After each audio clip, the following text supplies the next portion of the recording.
Mayapaldo, Pampanga, magandang araw Central Luzon. Ako po si Justin Dizon, taga rito kasama nyo para po sa CLTV 36 Balitaan atin to. Kabalen, Karihyon, araw na ho ng Biyernes ngayon. Thank God it's Friday at March 3, 2023. Kumusta ho kayo? Yung ating mga kababayan na nagpaplano ho ng mga papasyalan ngayon hong weekend, planuhin ho ninyong mabuti yan dahil maganda nga pulido yung inyong maging weekend at pamamasyal. At syempre, pakikonsidera ho itong mga dinadaanan ninyo dahil alam naman ho natin, kaliwat kanan ho yung mga construction works sa mga major thoroughfares dito ho sa ating rehiyong Central Luzon. Nandiyan na ho yung sa MacArthur Highway, nariyan yung sa may Jose Abad Santos Avenue, partikular na ho itong Lasatin Flyover dito po sa syudad ng San Fernando. Yan lamang ho ang ilan sa aming ihahatid na mga balita sa inyo para matulungan ho kayo makapagdesisyon ng tama sa inyong mga magiging hakbang. At syempre, maging smooth ang inyong weekend. Kung nais naman ho ninyong magsimba sa darating na linggo, pwede ho kayong magtungo sa simbahan sa may Betis, Guagua, Pampanga. Dahil dyan, matutunghayan nyo rin yung bagong bendisyon at yung formally inaugurated na bamboo pipe organ, nag-iisa o pangalawa lang ho yan, nag-iisa sa Central Luzon at pangalawa lamang sa buong bansa. Ayun ho, mamaya makikita natin, muli namin ihahatid sa inyo kung ano nga ba yung inyong aasahan once na kayo po ay tutungo dyan sa may Betis, Guagua, Pampanga. Narito na po ang mga malalaking balitang nakalap ng ating news team ngayong Biyernes ng umaga. Ito, ilang PUJ drivers and operators sa Central Luzon hindi makikibahagi sa transport strike sa March 6 to 12.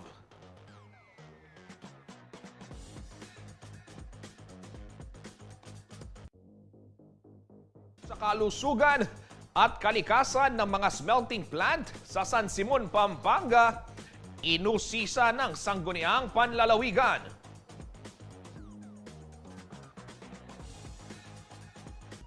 Traffic Management Scheme sa Jose Abad Santos Avenue at sa MacArthur Highway, tinalakay ng mga opisyal. Presyo ho ng bigas, posibleng tumaas ng halos 4 na piso kada kilo ayon ho yan sa Samahang Industriya ng Agrikultura.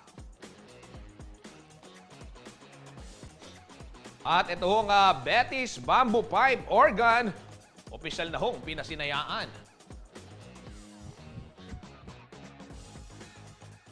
Ito mga kabalen, kaugnay ho ng balitang trapiko ay nagkaroon ho ng pagpupulong yung iba't ibang mga stakeholders dito po sa lalawigan ng Pampanga na pinangunahan po ng provincial government. At nariyan ho sa naging pagpupulong si Governor Dennis Pineda, ang kinatawan ho ng City Public Order and Safety Coordinating Office o si POSCO na si Kuyang Louie Clemente, mga kinatawan ng DPWH at maging ng Philippine National Police.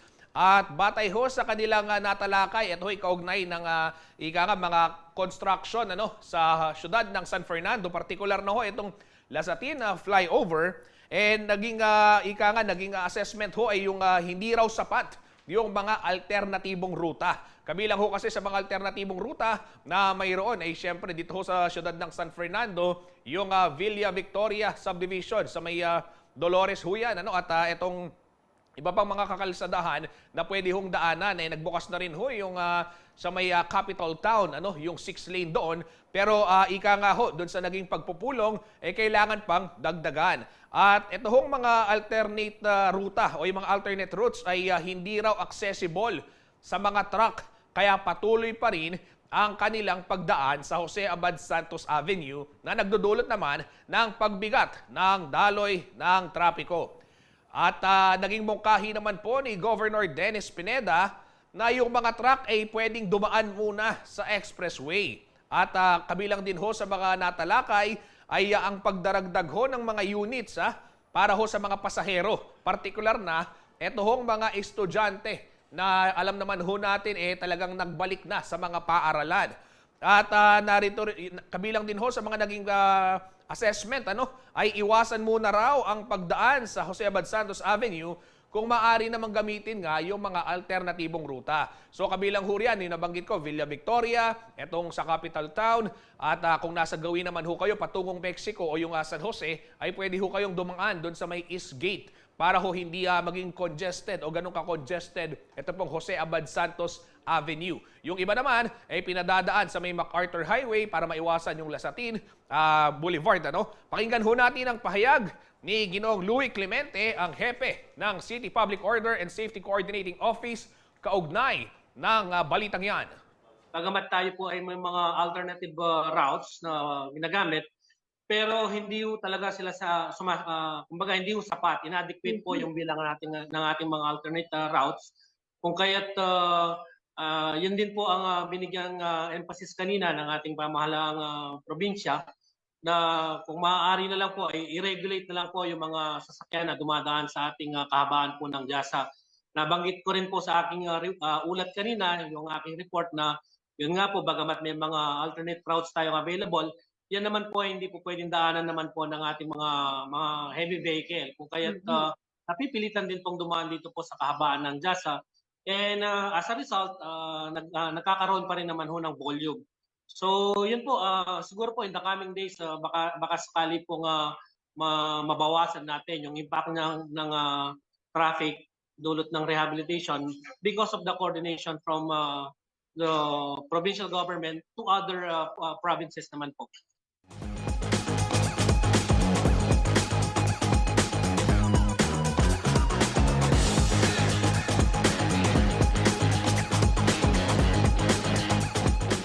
Sa ibang balita naman, mga kabalen, alam nyo ba na pinakamarami ho sa mga Kapampangan o yung pinakamaraming bilang ho ng mga Kapampangan na merong sakit sa baga at cancer ay matatagpuan po sa bayan ng San Simon, Pampanga. Batay naman ho yan sa Alagang Nanay Preventive Healthcare System o yung datos ho nila dito sa Kapitolyo. Dahil po dito, inimbestigahan na po ng Sangguniang Panlalawigan ng Pampanga yung operasyon ho ng mga smelting plant o yung mga tunawan ng bakal sa nasabing bayan sa San Simon na may masamang epekto umano sa kalusugan at kalikasan.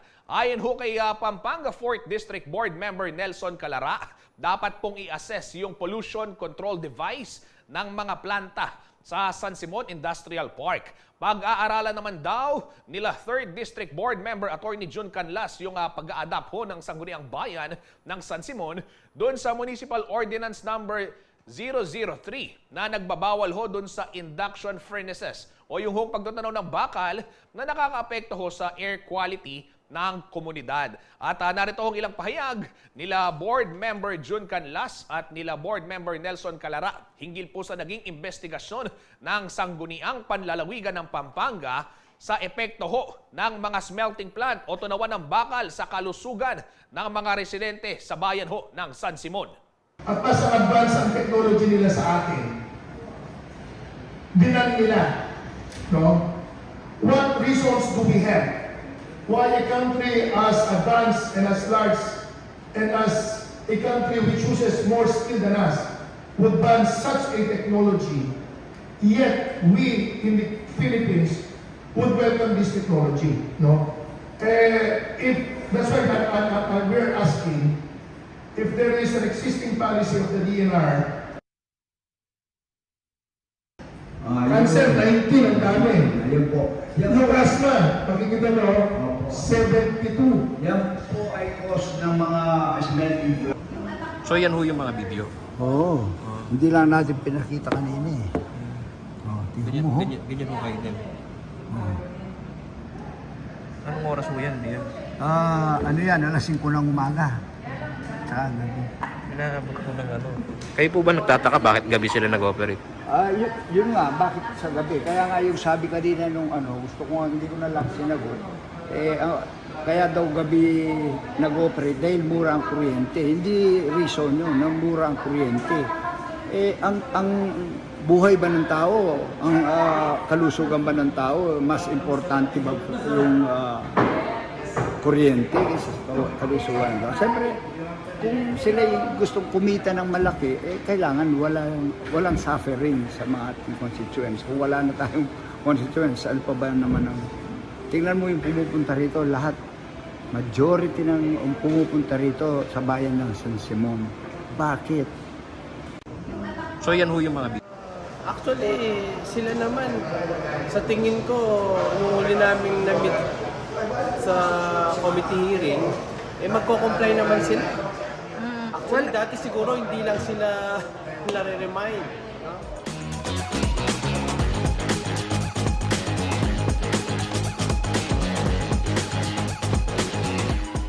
Abangan ho ang kabuang detalye ng balitang yan mamaya pong alas 6 ng gabi sa CLTV 36 News. At kabalen, kami ho'y magbabalik sa atin hong pagbabalik. Tatalakayin naman ho natin itong napipintong nationwide strike. Dahil ilan ho mga tsuper at operator dito sa Central Luzon nagpahayag na ng kanila namang pagtutol sa nationwide strike at nangako ho na walang tigil pasadang mangyayari sa susunod na linggo. Yan at marami pang iba sa aming pagbabalik.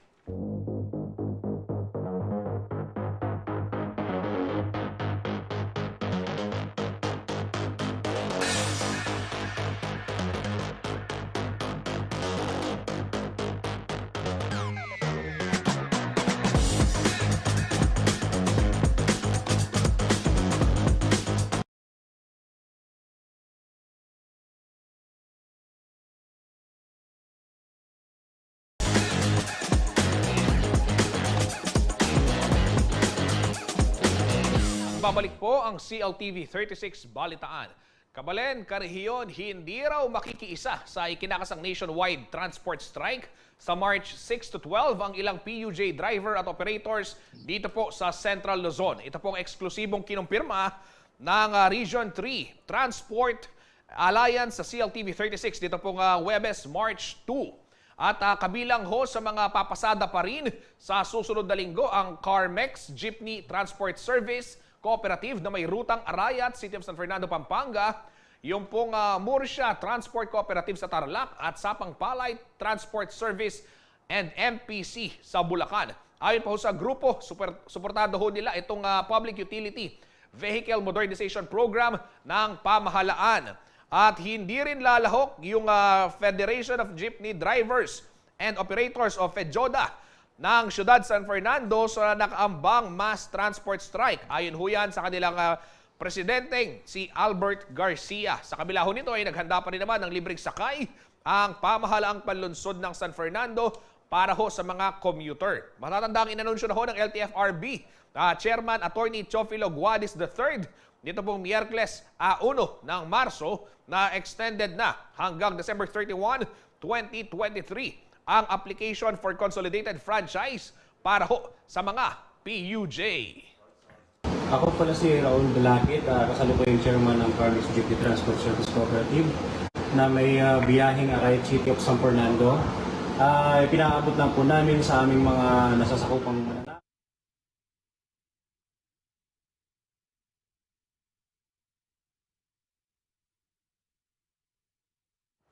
Ayan ho, sa puntohong ito, mga kabalen, makakasama ho natin live mula po sa LTFRB.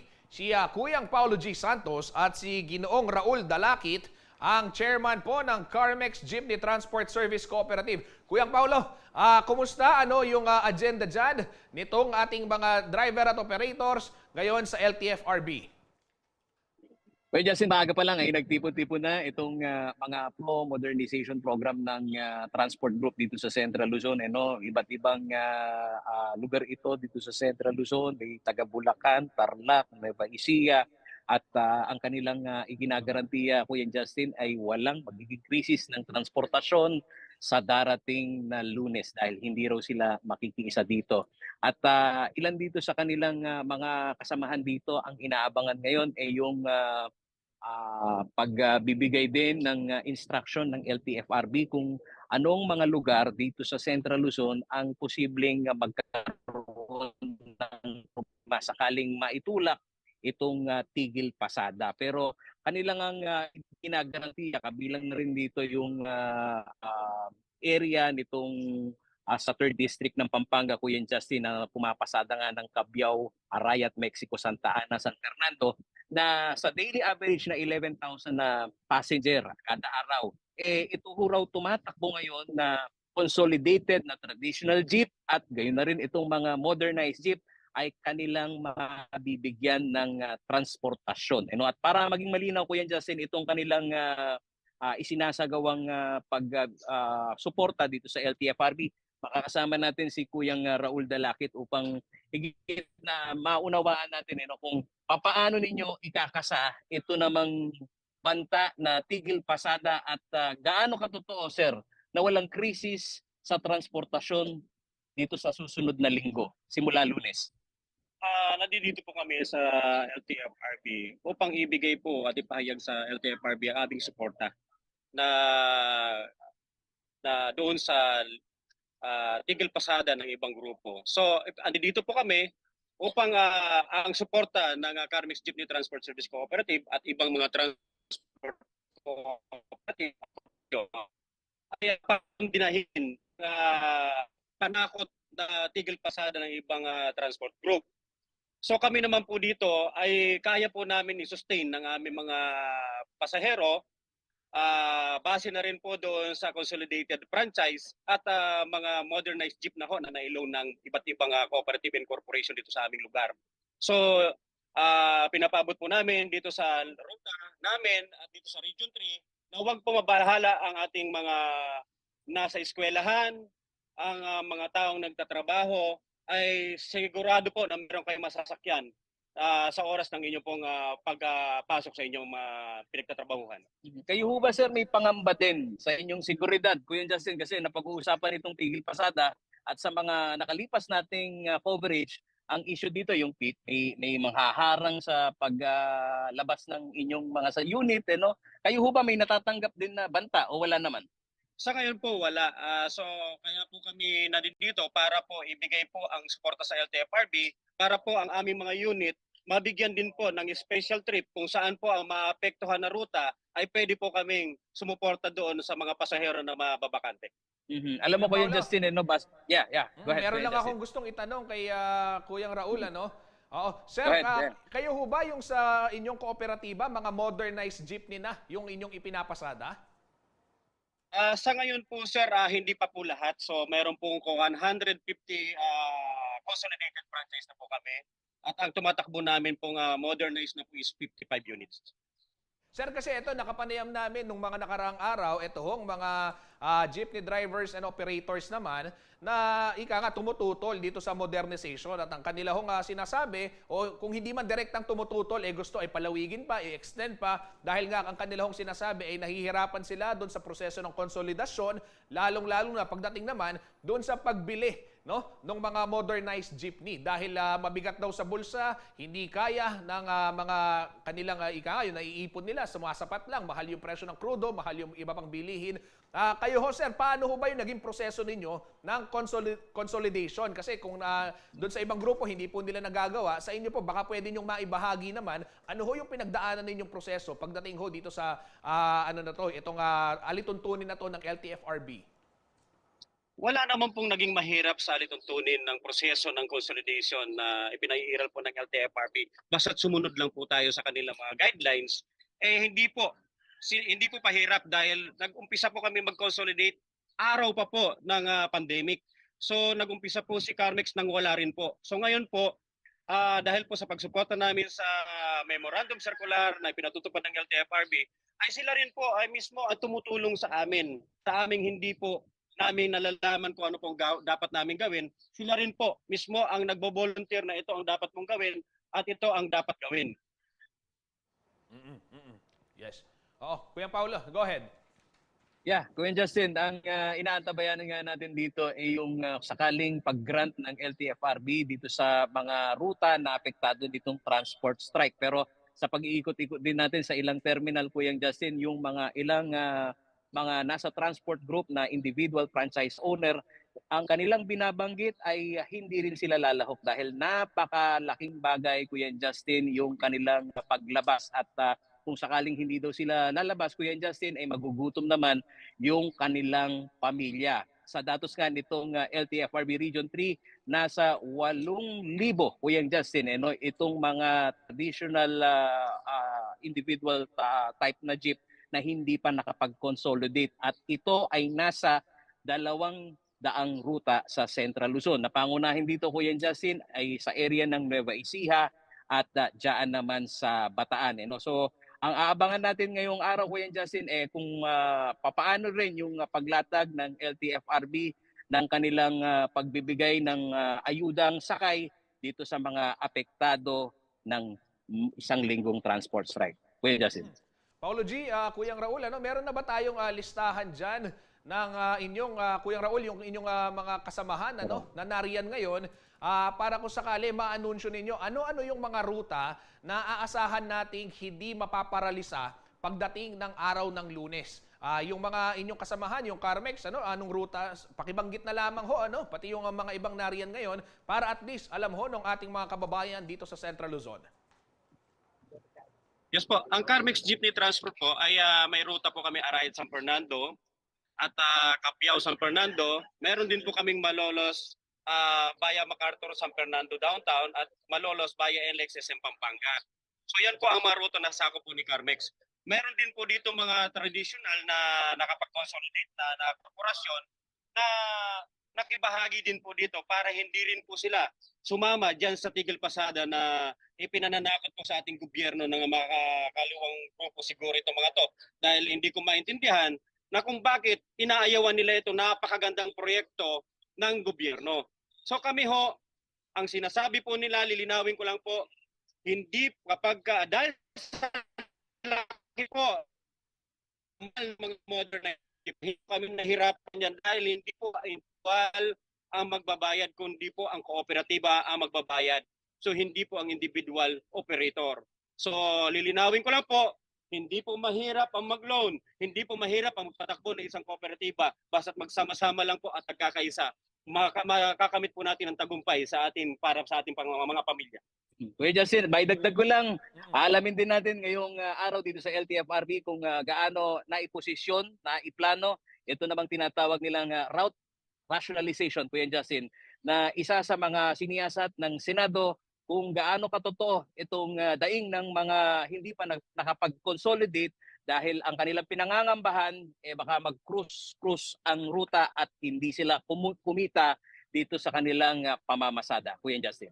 Okay, Kuya Paolo, abangan natin yung detalyeng yan. At syempre, yung iba pang mga listahan, sakaling mayroon tayong makuha para sa gayon, ay maipakita at masabi natin sa ating mga kabalen, mga karehiyon, kung saan yung may mga papasada. Pero ito, malinaw yung binanggit ni Kuyang Raul, yung Carmex, ulitin ko lamang, Cabiao, San Fernando, Arayat, San Fernando, meron din Malolos, San Fernando, downtown, na mga bumabiyahe. So asahan ho ninyo na wala raw mapaparalisa na biyahe sa darating na March 6. Maraming salamat, Kuyang Raul at Paulo G sa iyong ulat. Mag-ingat kayo.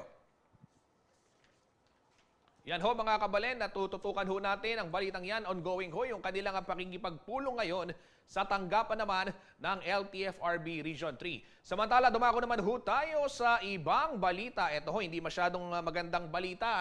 Posible raw tumaas ng hanggang 4 na piso kada kilo ang presyo ho ng bigas. Ayon ho ito sa grupong Sinag o Samahang Industriya ng Agrikultura. Ito ho ay bunsod na rin ng pagtaas daw ng presyo ng palay ng halos 1 pesos o 1 peso and 50 centavos. Mula ho sa dating 21 pesos and 50 centavos ay naging 23 pesos na ho yung farm gate price, yung presyo ng palay. Expected din daw yung pagtaas na 2 pesos to 50 centavos to 3 pesos and 50 centavos per kilo ng bigas. So hanggang 4 na piso rin.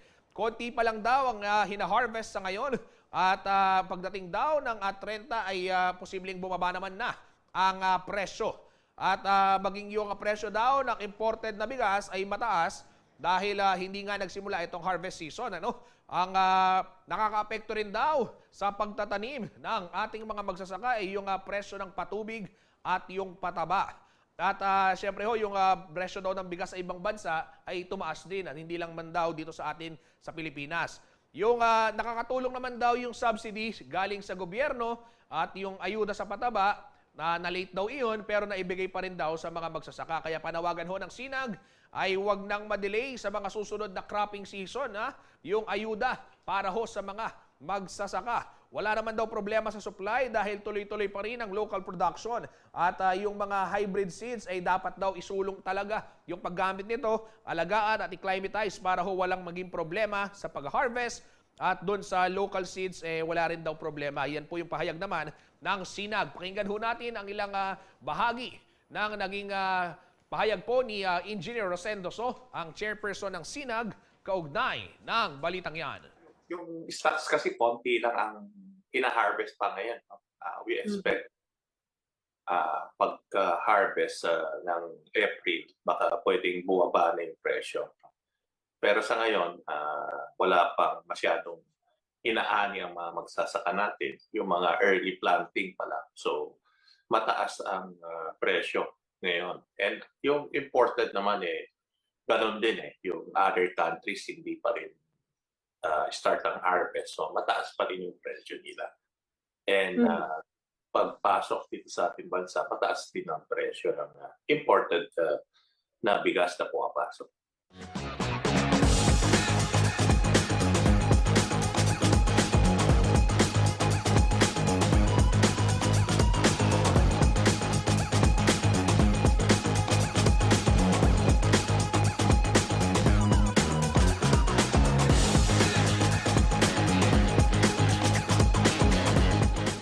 Sa iba pong balita, naniniwala raw si retired Police Major General Kit Singyan, ang pinuno ng Clark Development Corporation Security Services Group, na kailangan po ang regular na pagbisita sa mga POGO company upang maiwasan ang human trafficking. Sa kasalukuyan, mayroon daw 4 na lisensyadong Philippine Offshore Gaming Operator o POGO sa loob ng Clark Freeport, subalit hindi basta-basta nila ito napapasok para mag-inspeksyon. May eksklusibong report si Paulo G. Santos. Mayroong 4 na lisensyadong Philippine Offshore Gaming Operations o POGO Company sa loob ng Clark Freeport Zone. Ito ang napag-alaman ng CLTV 36 News mula kay retired Police Major General Kate Singyan, ang pinuno ng Clark Development Corporation Security Services Group. Meron dun sa may Dongwang Heights. We have one in the Majestic at meron din tayo dun sa Mimosa, no? And 2 dun sa D Heights yata, yun nga nandoon. Pero ayon kay Singyan, maging ang kanilang tanggapan ay hindi umano basta-basta nakakapasok sa mga POGO establishment. Ang Business Development and Business Enhancement Group ng CDC ang may access umano upang makapag-inspeksyon sa 4 na establishmento at workplaces.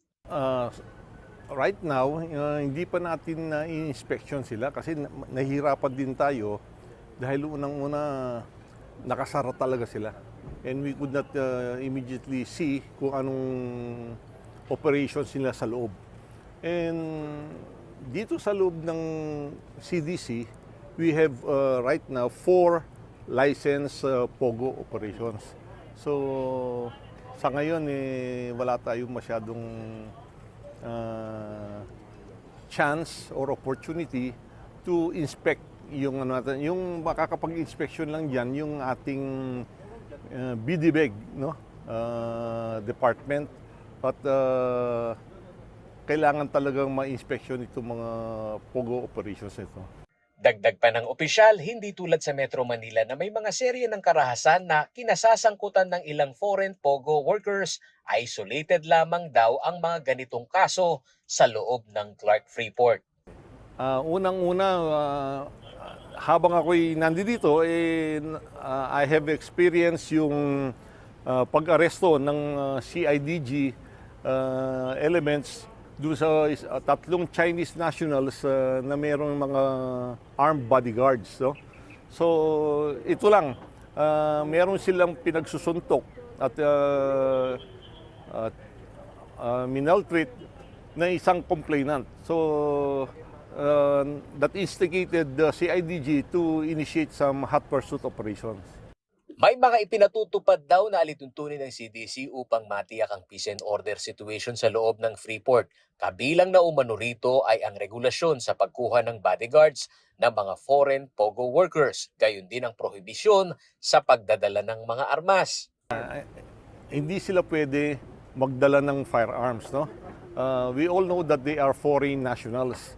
Hindi sila pwede at the same time hindi rin sila pwedeng magkaroon ng bodyguard, especially armed bodyguards na kanilang escort, security escort. So, kung magre-request man sila ng security escort, they should request from the Philippine National Police. Samantala, dapat daw palakasin ang reporting system hinggil sa mga illegal na pogo operation sa bansa. Ayon mismo kay Labor Secretary Bienvenido Laguesma, mahalaga umano ang pagtutulungan ng iba't ibang ahensya ng gobyerno upang higit itong matutukan. Meron kaming ugnayan, DILG at saka yung mga law enforcement agencies. Kasi yung mga gumagawa ng illegal, hindi masasaklawan yan directly ng Department of Labor and Employment. Kung yan ay mga rehistrado, mga legal at gumagawa ng masama, yan ay direct na mandate ng Department of Labor and Employment. Yan ay pwede namin talagang tutukan ng gusto.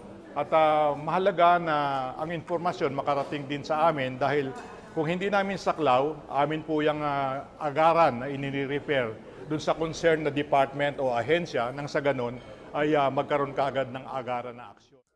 Matatanda ang halos 300 foreign pogo workers ang naaresto ng PNP Criminal Investigation and Detection Group o CIDG nitong February 1 sa Hongsheng Gaming Technology Incorporated sa Bamban, Tarlac.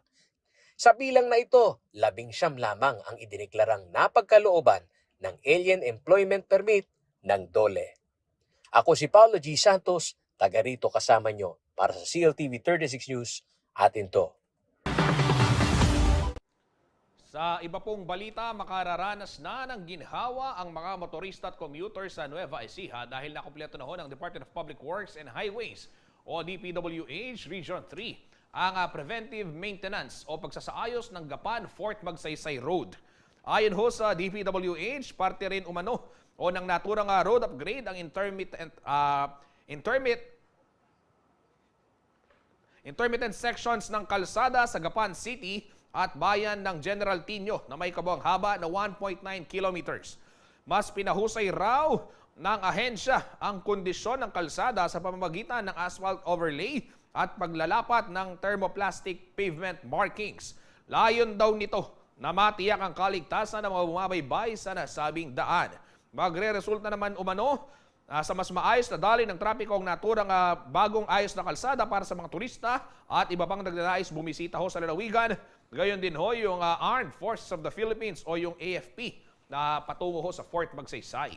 Samantala, nasa kabuang 21.39 million pesos na sa pondo ho galing sa 2022 General Appropriations Act ang inilaan para makumpleto ang road improvement sa pangunguna ho ng tanggapan ng DPWH Nueva Ecija 2nd District Engineering Office.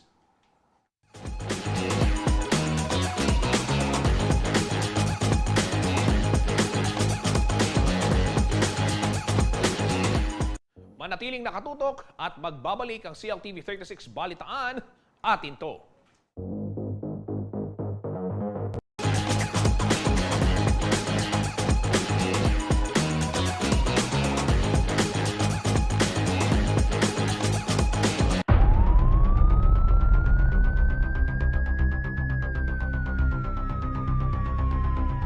Nagbabalik po ang CLTV 36 Balitaan. 3 individual ho kabilang na o nakabilang ho sa top most wanted persons ang inaresto ng mga pulis sa magkahiwalay na manhunt operation sa Nueva Ecija at Pampanga nito pong Martes, February 28. Kinilala ho yung dalawang suspect na sina Jordan Flores at J. Mark Cainglet. Isa po inaresto sa Gimba, Nueva Ecija habang isa naman na aresto ho sa Quezon City. Nahaharap po ang dalawang suspect sa kasong paglabag sa RA 10883 o New Anti-Carnapping Act of 2016 na may inirekomendang 300,000 pesos na piyansa para ho sa kanilang pansamantalang paglaya. Samantala, arestado rin ho ang top 6 most wanted person sa Candaba, Pampanga na si Ricky Jordan sa kasong paglabag sa RA 9516 o yung unlawful possession of explosives. Wala pong inirekomendang piyansa para sa naturang akusado.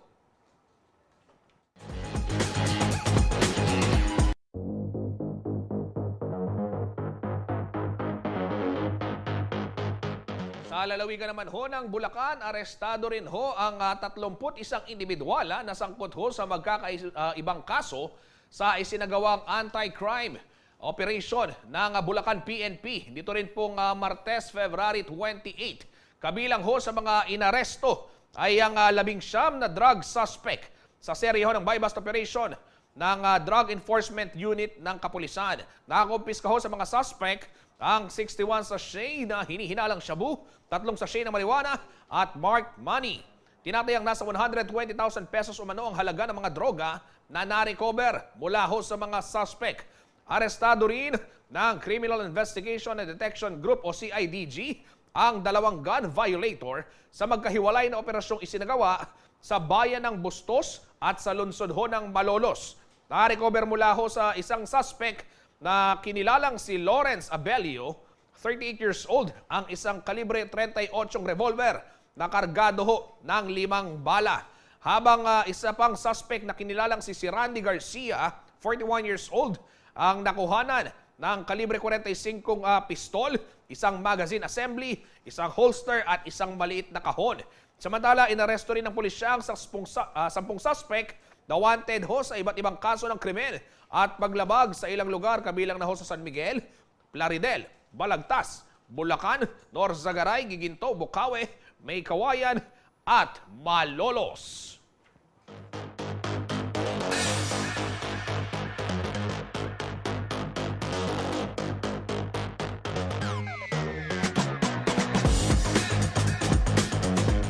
Sa iba naman hong mga balita, ito ho, upang bigyang parangal at balikan yung kasaysayan ho ng lungsod ng Mabalacat sa Pampanga, 100 balakatris ho ang itinanim nito pong Miyerkules, March 1. Ang balakat na may scientific name na Ziziphus talanay ay isa pong uri ng matayog at matinik na puno kung saan hinango po yung pangalan ng lungsod ng Mabalacat. Bahagi po ng week-long celebration ng Balacat Festival ang tree planting activity na ginanap ho sa Houseland Subdivision sa Barangay Mabiga. Kabilang ho sa mga nakiisa sa pagtatanim ng mga puno ng Balacat ang mga empleyado ng pamahalaang panglungsod sa pangunguna ho ni Mayor Chris Garbo, yung City Tourism and City Environment and Natural Resources Office. Kabilang din ho dyan yung Houseland Group, mga mag-aaral ho ng MCC o Mabalacat City College at iba pang stakeholders. Ayon ho kay Mayor Garbo, simboliko ang naturang aktibidad dahil pagpapakita ito ng pagpapahalaga sa kasaysayan, kultura at maging pagkakakilanlan ng lungsod. Nangako naman po ang The Houselands na kanilang pangangalagaan ang Balacat Park para ho sa komunidad.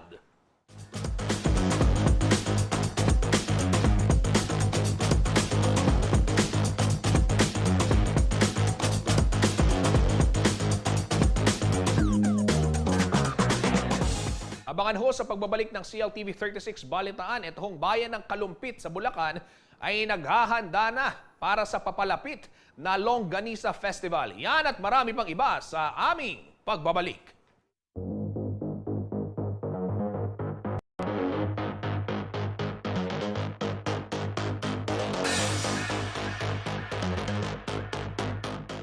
Nagbabalik po ang CLTV 36 Balitaan. Kabalen, Karehiyon, naghahanda na raw ang pamahalaang bayan ng Kalumpit, Bulacan sa kauna-unahang pagdaraos po ng Longganisa Festival. Paraan daw ito upang higit na maipakilala ang kanilang ipinagmamalaking produkto sa buong mundo. Ano nga ba ang dapat abangan sa papalapit na Longganisa Festival ngayong Marso? Alamin ho natin yan sa ulat ni Arlene Salonga. Pag sinabing kalumpit, isang longganisa sa iyong unang maiisip. Sino ba naman ang hindi matatakam sa masarap at malinamnam na longganisang bawang? At upang higit na maipakilala sa buong mundo ang kanilang ipinagmamalaking produkto, gaganapin sa kauna-unahang pagkakataon ang Longganisa Festival ng Kalumpit, Bulacan. Ayon kay Kalumpit Mayor Glory Faustino, samot-saring aktibidad ang kanilang inhanda para sa pagdiriwang na mangyayari sa March 24 hanggang March 25. Magkakaroon po tayo ng 500 meters na boodle fight. So iyon po ay gaganapin either March 24, 25. And then magkakaroon po tayo ng King and Queen longganisa. Pero syempre, ano yan, King and Queen kalumpitenyo. So yun po. And then bukod po doon, magkakaroon po tayo ng street dancing na ini-involve po natin lahat ng mga eskwelahan dito sa Kalumpit Government School po. Excited naman ang gumagawa at nagtitinda ng longganisang kalumpit dahil tiyak makatutulong umano ang festival sa kanilang hanap buhay. Mas makakatulong po ito para mas makilala ang kalumpit, lalo na ang produkto ng kalumpit na longganisa na pangunahing kinamumuhay po ng mga tiga-kalumpit. Makakatulong din po ito bilang promotion ng aming produkto, lalo na sa mga gusto pong kumain ng longganisa na sa mga nearby po na area sa Manila or sa provinces na mabibili nila sa murang halaga lang. Samantala, pinag-aaralan na raw ng pamahalaang bayan ng Kalumpit kung paano ile-level up ang kanilang produkto para sa mas malaking merkado. Target umano kasing makapag-export ang bayan ng kanilang ipinagmamalaking longganisa sa mga darating na panahon. Ngayon ho kasi, ang pagbebenta nila is nakasealed lang siya sa plastic, pero kung mapagtutulong-tulungan ng mga longganisa maker, tulong ng LGU at iba pang mga negosyante dito sa Kalumpit, baka may mga idea ang bawat isa na makontribute para ang longganisa ay mailagay sa delata or sa garapon para naman makarating din ng ibang bansa. Ako si Arlene Salonga, taga rito, kasama nyo para sa CLTV 36 News, atin to. Ito ho mga kabalen, matapos po ang mahigit kumulang 200 taon ay nagkaroon na ng isa pang bamboo pipe organ dito po sa Pilipinas. Yung isa ay nasa Las Piñas, habang ang tinutukoy ko ho ay matatagpuan sa St. John the Apostle Church sa bayan ho ng Guagua, Pampanga sa may Betis. Ang unang bamboo pipe organ po ay nabuo yung 1824 sa Las Piñas na gawa ho ni Fray Serra.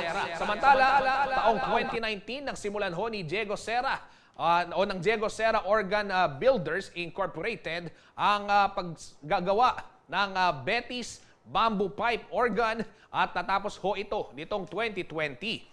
Pero dahil po sa pandemya, hindi natuloy ang blessing at inauguration nito. At nito nga pong araw ng Huwebes, March 2, pinatugtog ho ni Luc Ponet, isang Belgian musician, ang Betis Pipe Organ na sinabayan ho ng Mirabilia de Coral, Quezon City Performing Arts Concert Chorus at Mirabilia de Strings, ang konsyerto ng sacred at liturgical music. Nabuo ito mula sa mga donasyon at fundraising events, hindi lang po ng mga taga-Betis, kundi pati na rin ho ng mga kapampangan na nasa ibang bansa. Ayon ho kay Silvio Tagle, ang namunuho sa paggawa ng bamboo pipe organ, nagkakahalaga ito ng mahigit kumulang 3 million pesos at meron po itong 758 pipes na gawa ho sa bolo, buho at bayog bamboo. Nakatakda na hong gamitin ang bamboo pipe organ sa mga banal na misa na isasagawa sa St. James the Apostle Church.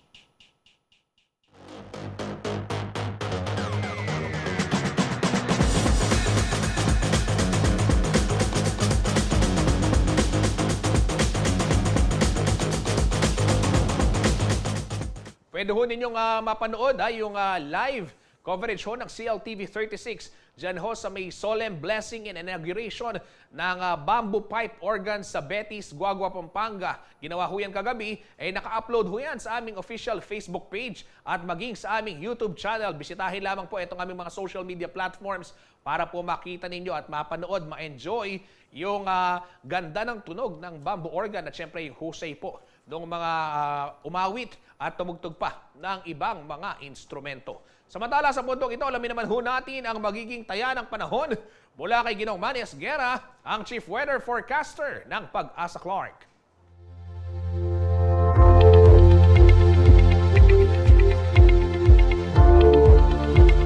Narito po ang magiging taya ng panahon sa susunod na 24 oras. Northeast monsoon o hanging amihan pa rin po nakakaapekto sa Luzon. Kaya po ang mga lugar ng Cagayan Valley, Bicol Region, Apayao, Aurora, Quezon, Marinduque, Romblon at Oriental Mindoro. Maula po ang papawirin na may mga kalat-kalat na mga pagulan. Ito po ay dulot naman po ng Northeast monsoon o amihan. Gayon din po ang Metro Manila at nalalabing bahagi pa ng Luzon ay magiging bahagya hanggang sa kuminsan ay magiging maulap din po ang papawirin. Meron lamang po inaasahan ng mga mahihinang mga pagulan. Ito po ay dulot naman ng amihan din. Samantala, ang Caraga po at Davao Oriental ay magiging maulap po ang papawirin na may mga kalat-kalat po mga pagulan, pagkulog at pagkidlat. Ito po ay dulot ng shear line. Samantala po ang Palawan, Visayas at natitirang bahagi pa ng Mindanao ay magiging bahagya hanggang sa kumisan ay magiging maulap din po ang papawirin. Mayroon lamang po inaasahan ng mga pulo-pulo mga pagulan, pagkulog at pagkidlat. Ito po ay dulot ng localized thunderstorm at shear line. So sa mga lugar pong nabanggit ay posible po ang mga flash floods at landslide, kaya pinag-iingat po natin ang ating mga kababayan. Salamat po.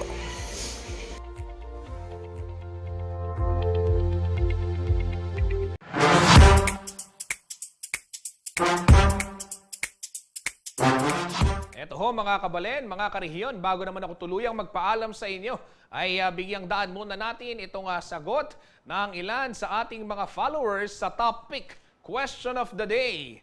Naingkutang po ngeni weekend, saktong-sakto. Nanong favorite pastime mo, Pache weekend?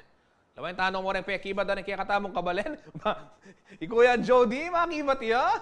Anak nung kuyang Jody VJ Mercado, Muli Balematwa at Bante ni Harper. Ayan, yung kaya pong cute na cute at malagong anak. Yung kanakong pauna ka ni Harper. Hi, albena kang Bap Justin.